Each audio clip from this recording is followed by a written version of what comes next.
नमस्कार, मैं हूं हनुमान गोयल और आप देख रहे हैं राज 24। आज बहरोड के स्कूल ग्राउंड में रोज़गार मेला लगा। रोज़गार मेला भी ऐसा जो जिला ही नहीं पूरे प्रदेश में एक इतिहास रच गया। इतिहास इसलिए माना जाएगा क्योंकि बहरोड क्षेत्र में जितनी भी औद्योगिक इकाइयाँ थी वो स्थानीय युवाओं को यहाँ अपने यहाँ पे रोज़गार नहीं दे पा रही थी। प्रतिपक्ष, विपक्ष और उनके जितने भी विरोधी लोग थे, डॉक्टर जसवंत यादव के जो श्रम मंत्री हैं, कैबिनेट स्तर के मंत्री हैं राजस्थान सरकार में, उन पे आरोप लगा रहे थे कि आप श्रम मंत्री हैं और यहाँ के युवा बेरोजगार हैं। उन्होंने एक ही झटके के अंदर सभी की बोलती बंद करते हुए आज बहरोड के अंदर ऐसा इतिहास रचा कि 11,000 युवाओं को एक ही दिन में जो फैक्ट्रियाँ उनको फैक्ट्री के अंदर घुसने नहीं देती थी, जिन बेरोज़गार युवाओं को, आज वही फैक्ट्रियाँ उनको लेने के लिए हायर सेकेंडरी स्कूल ग्राउंड के यहाँ मौजूद थी। ये कल्पना डॉक्टर जसवंत यादव का एक सपना था और वो सपना आज उन्होंने साकार भी किया। अगर वो चाहते तो ये रोज़गार मेला अलवर में भी लगा सकते थे या अन्य किसी विधानसभा क्षेत्र में लगा सकते थे, लेकिन उनकी चाहत थी बहरोड के लोगों के प्रति। वो चाहते थे यहाँ के युवाओं को रोज़गार मिले क्योंकि उनकी कर्मस्थली है, जन्मस्थली है, उनकी पूर्वजों की स्थली है बहरोड। और बहरोड का जो लगाव है डॉक्टर जसवंत यादव का, आज उन्होंने एक साकार रूप दिया। यहाँ के युवाओं को यहाँ की स्थानीय फैक्ट्रियों के अंदर नौकरी दिला करके 11,000 नौकरियाँ एक दिन के अंदर अगर कोई मंत्री दिलाता है तो वास्तव में एक इतिहास होता है, एक रिकॉर्ड होता है। लेकिन डॉक्टर जसवंत यादव ने अपना ये सपना पूरा किया अपने मंत्रालय के रूप में। मुख्यमंत्री वसुंधरा राजे सिंधिया जो राजस्थान की यशस्वी मुख्यमंत्री हैं, उनका भी उन्होंने सपना पूरा किया और बहरोड के अंदर एक नई लहर, एक नई आवाज़ उठने लगी है कि वास्तव में मंत्री और विधायक डॉक्टर जसवंत यादव के अंदर कार्य करने की क्षमता है और उनके अंदर ललक होती है कि यहाँ की युवा बेरोज़गार न रहें, यहाँ के हर व्यक्ति, यहाँ का किसान, यहाँ का व्यापारी, हर व्यक्ति खुशहाल रहे और दिनों दिन उन्नति करता रहे, जिसकी एक मिसाल आज देखने को मिली बहरोड के हायर सेकेंडरी ग्राउंड के अंदर। इस ग्राउंड के अंदर उन्होंने एक किताब का विमोचन भी किया। श्रम मंत्रालय की किताब थी। सभी अधिकारी वहाँ पे मौजूद थे और सभी को निर्देश दे रखे थे कि शाम तक जितने भी युवा नौकरी के लिए आए, 11,000 ही नहीं 15,000 युवा तक भी अगर आए तो उनको नौकरी उपलब्ध कराई जाए। आज पूरे बहरोड विधानसभा क्षेत्र के हर गांव से युवा आए थे। पूरा ग्राउंड खचाखच भरा था। लेकिन अगर इस चिलचिलाती धूप के अंदर लू के थपेड़े खाते हुए भी फैक्ट्री के हर स्टॉल के ऊपर ज़बरदस्त भीड़ थी युवाओं की और लाइन लग रही थी रजिस्ट्रेशन कराने के अंदर और एक अच्छी उमंग थी युवाओं के अंदर। उनके चेहरे पर उमंग थी, खुशहाली थी कि हमारे मंत्री के द्वारा हमें आज हमारे घर के अंदर ही नौकरी मिल रही है।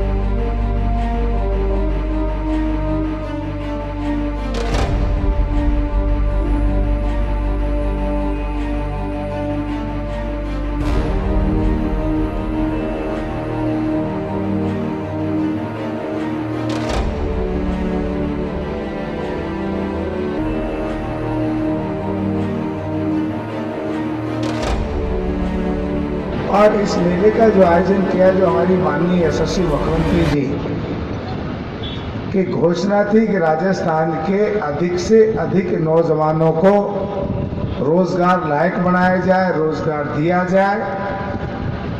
और जो हमारी माननीय यशस्वी मुख्यमंत्री जी का 15 लाख लोगों को रोजगार देने का अवसर प्रदान करने की बात थी, उसमें करीबन ये बड़े सुखद बात है, हमारे लिए चैलेंज की बात है कि आधा विभाग इसके अंदर हमारा जुड़ा हुआ है और हमारा विभाग अपने लक्ष्य को प्राप्त करने की ओर जा रहा है। ऐसे मौके पर मुझे कतई वो नहीं है आज का ये जो आयोजन किया गया है। मेरा भी एक सपना था कि बहरोड के अंदर आज तक ये कहावत चली आ रही थी कि उद्योगपतियों के यहाँ उद्योग मांगने जाते हैं तो यहाँ के स्थानीय बच्चों को उद्योगों में घुसने नहीं दिया जाता है। मेरा मन था कि इस मिथ्या को खत्म करने के लिए कि रोजगार भी फले फूले, काम करने वाले भी फले फूले, मजदूर भी फले फूले और वातावरण भी इलाके का सही रहे। आज जिसने देखना अपनी आंखों से देख ले, इतनी भारी संख्या में आज खुद उद्योगपति आपके घर के अंदर आपको नौकरी देने के लिए आए। मैं उद्योगपतियों की भी प्रशंसा करता हूं, उनको भी धन्यवाद देता हूं। और मेरे ख्याल से अगर कहीं भी जरा सा आप लोगों के अंदर सोच है तो आज के बाद इस वातावरण पर विराम लग जाना चाहिए कि जो चंद छुटभैया लोग बिना बात के राजनीति के चक्कर में दारू दपाड़ू पिला के इलाके का वातावरण जो खराब करते थे कि यहाँ के बच्चों को नौकरियां नहीं मिलती। आज हमारा जो टारगेट है, शाम तक सारे हमारे अधिकारियों ने कमर कस रखी है कि 11 की जगह शायद 15,000 तक हम नौकरियां देके जाएंगे, बशर्ते कि आपको नौकरी लेने का तरीका आएगा तो। और मेरा आप सबसे अनुरोध है कि आप लोग खाली एक फैक्ट्री के पीछे नहीं पड़े, हर फैक्ट्री के काउंटर पर जाएं, उनसे पूछें कि भाई आपके यहाँ कितनी वैकेंसी है, आपने जो पढ़ रखा है क्या उस लायक उसके पास वैकेंसी है कि नहीं है। उससे आप खुल के पूछें कि आप कितनी तनख्वाह देंगे, किस जगह हमें नौकरी देंगे। जिसको नौकरी करनी है, जितना दूर जाएगा उतना ही एक्सपोजर उसका ज़्यादा होता है, उतना ही जीवन में वो आगे बढ़ता है। और जो लोग सोचता है कि मैं तो अपने घर के अंदर ही नौकरी कर लूँ, वो अपनी ज़िंदगी में कभी कामयाबी नहीं हो सकता।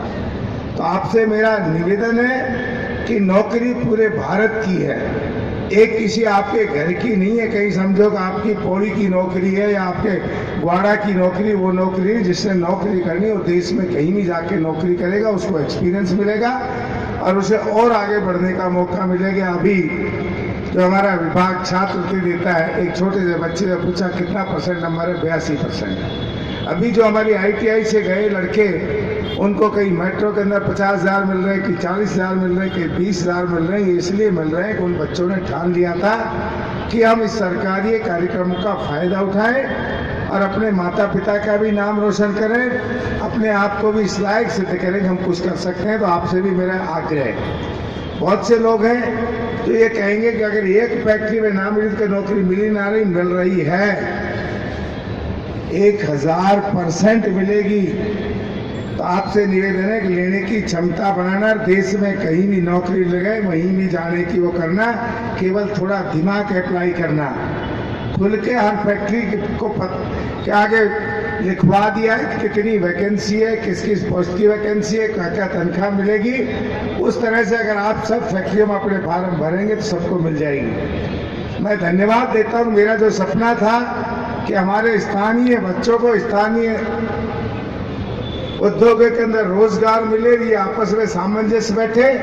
उद्योगपतियों का तो मैं धन्यवाद देता ही, उनके जो अधिकारी हैं उनका भी।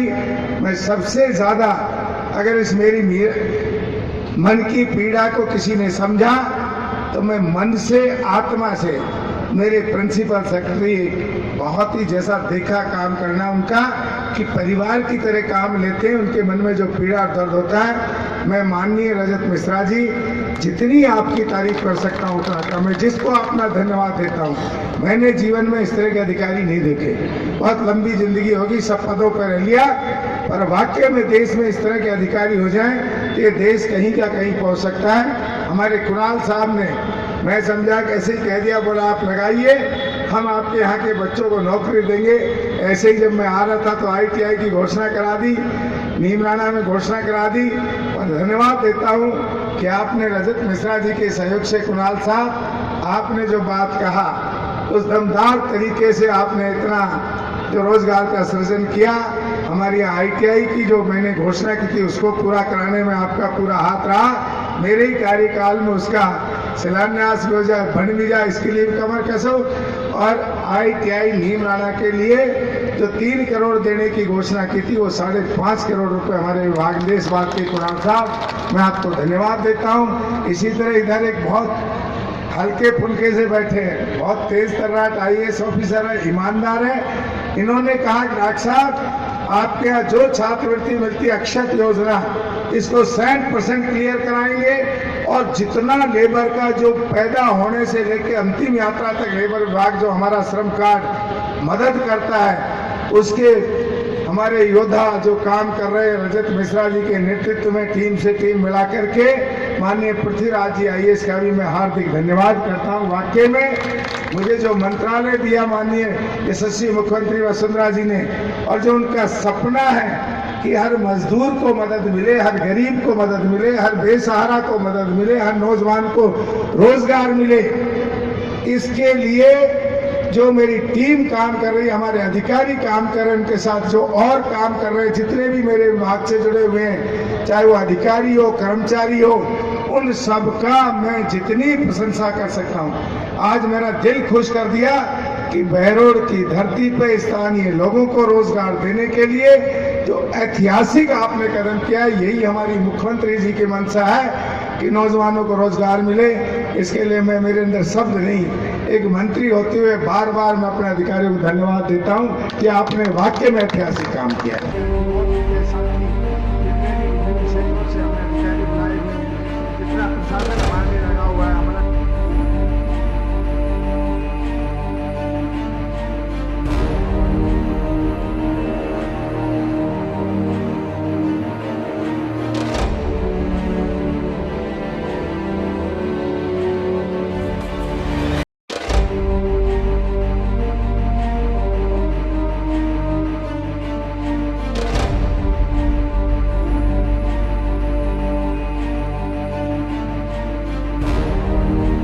आज के बुलेटिन में इतना ही। देखते रहें राज 24। नमस्कार।